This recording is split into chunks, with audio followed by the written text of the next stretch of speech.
All right, Shalom. First and foremost, want to give all honor, glory, and praise to Yahweh, Bahashim, Yahweh Shai, Bahashim Kakadash. Double honors to the elders of Great Millstone, and peace and salutation to the brothers that are doing this work through sincerity. And we're going to jump right into the lesson. This is Hebrews 10. We'll start at verse 23. We'll start at verse 22.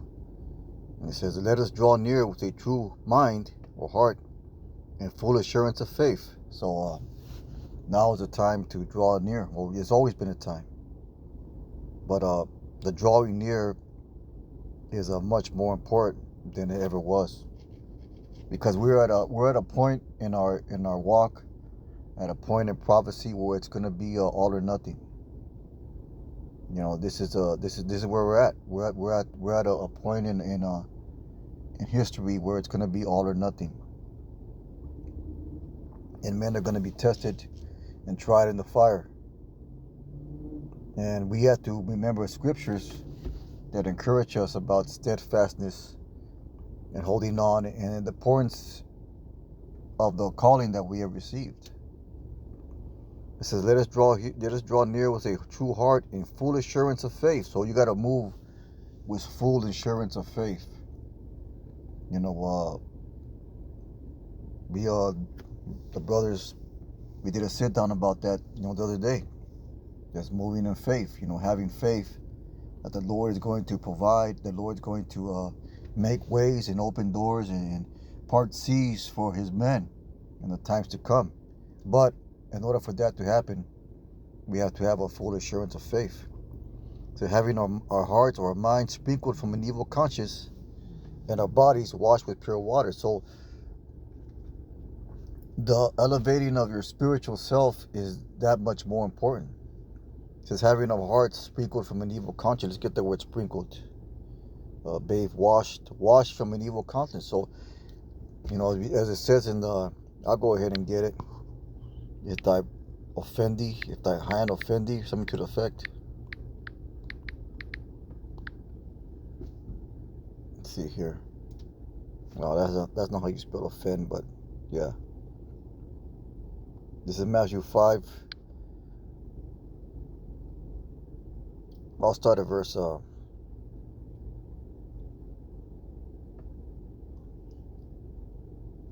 29. It says Matthew 5 and 29. These are the words in red. The word of Yahweh Shai. And it says, if thy right hand offend, let's get that word offend, cause you to sin, pluck it out and cast it from thee. For it's profitable for thee that one of thy members should perish, not that the whole body should cast into hell. If thy right hand offend thee, cut it out and cast it from thee. For it's profitable for that one of thy members should perish, and not that the whole body should be cast into hell. So basically what that's saying is those things that cause you to lack in the spirit, you need to cast it off from yourself. Let's go back to where we was at.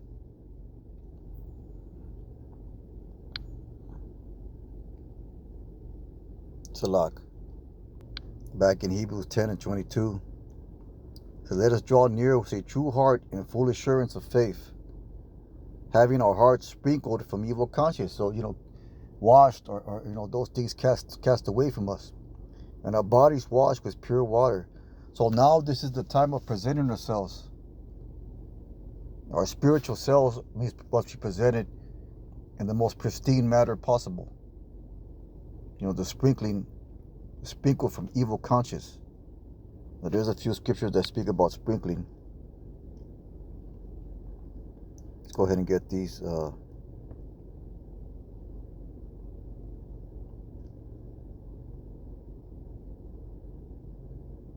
Peter 1 and 2. And it says, we'll start at verse 1. Peter, an apostle, Meshach Yahushai, to the strangers or the Israelite foreigners, exiles dispersion, scattered through Pontus, Galatia, Cappadocia, Asia, and Bithynia. It's not talking about, natural born heathens.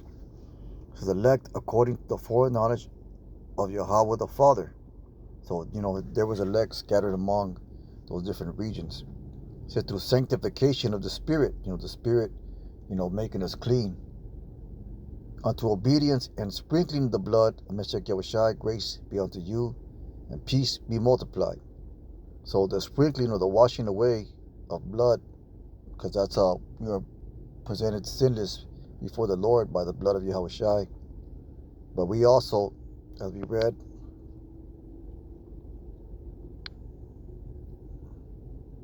where is it at? Sprinkled. We also have to sprinkle or wash away ourselves from evil conscience, and our bodies washed with pure water. So, this is the time of presenting ourselves, man. This is the time of Romans 12:1. The living sacrifice. And that sacrifice, as you read in ancient times, that sacrifice had to be unblemished. So, in order to be an acceptable sacrifice of ourselves to Yahushai, first of all, we are forgiven and washed by the blood of Yahushai. But we also have to be cleaned and sprinkled from evil conscience, and our bodies washed pure water. We have to be a pristine spiritual man. Let us hold fast the profession of our faith. Let's get that word profession. The confession of our faith was wavering, so we proudly we proclaim that we believe in this truth. It says, let us hold fast the confession of our faith. Let's get that one. Without wavering. So, confession of our hope without wavering.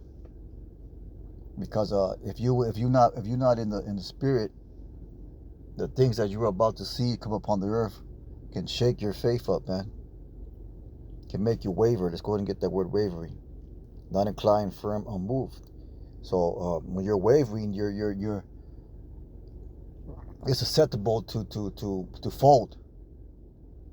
Without wavering, he says, for he is faithful that promise. So these are the times to believe in the promises of Yahushai, the promises of the Lord. It says, let us consider one another to provoke unto love and to good works, not forsaking the assembly of ourselves together, the manner of some is, but exhorting one another so much as more you see the day approaching, but exhorting one another. And that's always been the case in Great Millstone, the exhortation of one brother to another brother.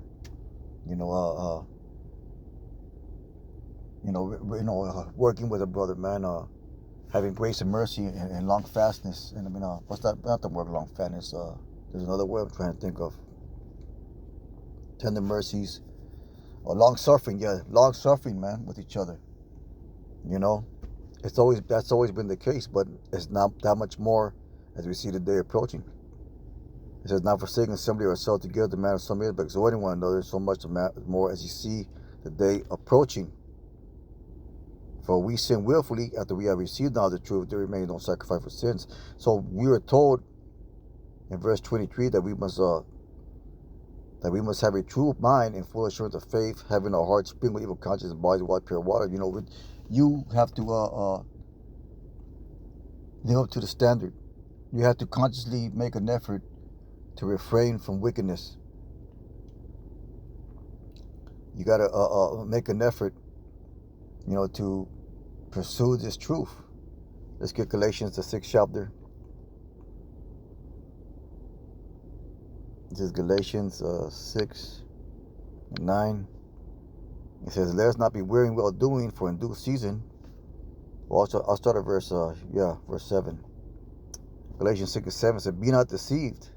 So don't trick yourself. Because Satan can creep in your mind and say that, you can do this, that, and the truth.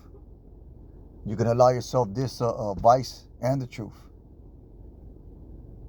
There's certain things that you can do, and it's all depending on what your walk is and who you are, man.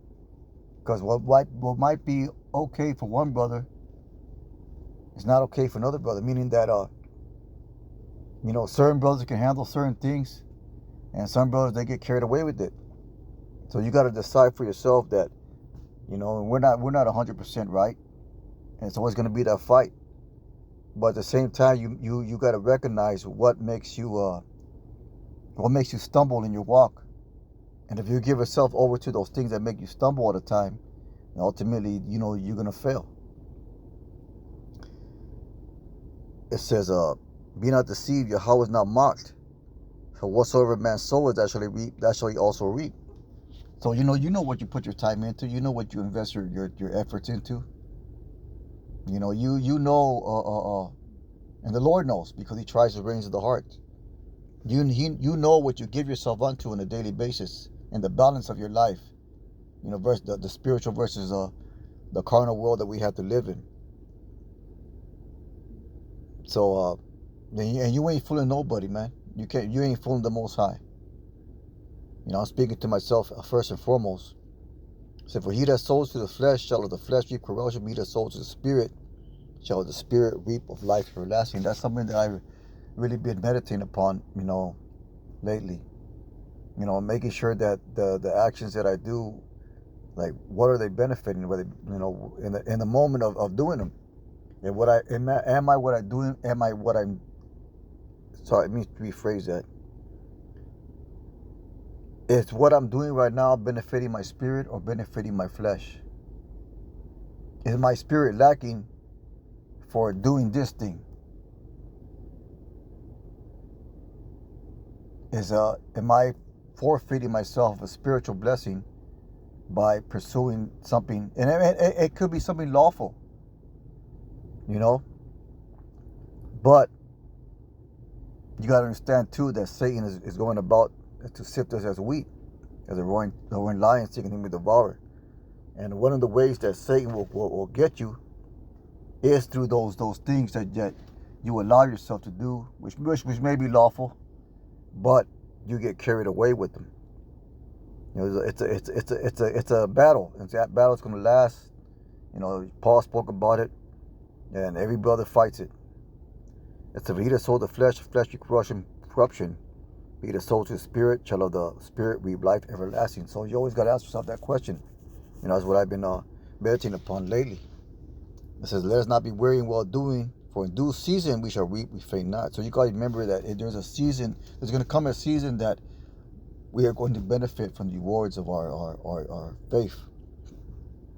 We are going to benefit, you know, from this ministry if we fail not. Let's get to Sirach 24 and 24. I mean, that's Sirach. There's one Sirach, but I can't find it. This is Ecclesiastes 2, and we'll start at verse 11. You know, so even though the Lord is compassionate and full of mercy, and He understands our shortcomings, you know, also, as you just read, He is not mocked also. So you just can't continue to do a thing, you know, thinking, "Oh, the Lord's merciful, He'll forgive me." You know, you got to constantly put an effort to not to restrain yourself from certain things and ideas and just, you know, it's different for every brother.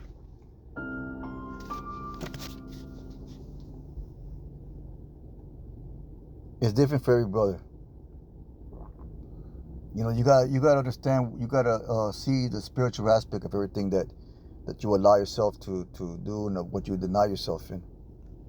See, for the Lord is full of compassion and mercy, long-suffering, and very pitiful, and forgiveth sins and saveth in time of affliction. So the Lord is capable of all those things. And brothers can testify that He has fulfilled that promise. But that's how you build up your faith. But it says, "Woe be to fearful hearts and faint hands and sinners, and a sinner that goes two ways." So if you got a fearful mind, or, you know, faint hands, where you timid about shit because you just don't know, then you're basically doubting the Heavenly Father. Because it says right there, verse 11, "For the Lord is full of compassion, mercy, long-suffering, very pitiful, forgiveth sins, and saves in time of affliction." Verse 13 says, "Woe unto him that is faint-hearted, for he believeth not." So being faint-hearted or doubting is just the same as having no faith at all. Having a wavering faith is the same as having no faith at all. Say, "Woe to him that is faint-hearted, if he believeth not, therefore shall not be defended. Woe unto you that have lost patience, and what you do in the Lord shall visit you." And that's going to be seen in the times to come, or even sooner than that, because this the apostle, the elder Tahar, he named this year the year of the sellouts, the apostates, basically those that are the faint-hearted. He labeled that year that, and we halfway through it, man. So we don't know what's going to come in the coming days, what's going to be a test of men's faith. We don't know. It says, "They that fear the Lord will not disobey His word, and they that love Him will keep His ways. They that fear the Lord will seek that which is well pleasing unto Him, and they that love Him shall be filled with the law." So, are you seeking what's well pleasing to yourself, or are you seeking what's well pleasing to the Lord? So they that fear the Lord prepare their hearts and humble their souls in His sight. And we read that in Hebrews 10 and 23, that preparation. Let's go back and get it.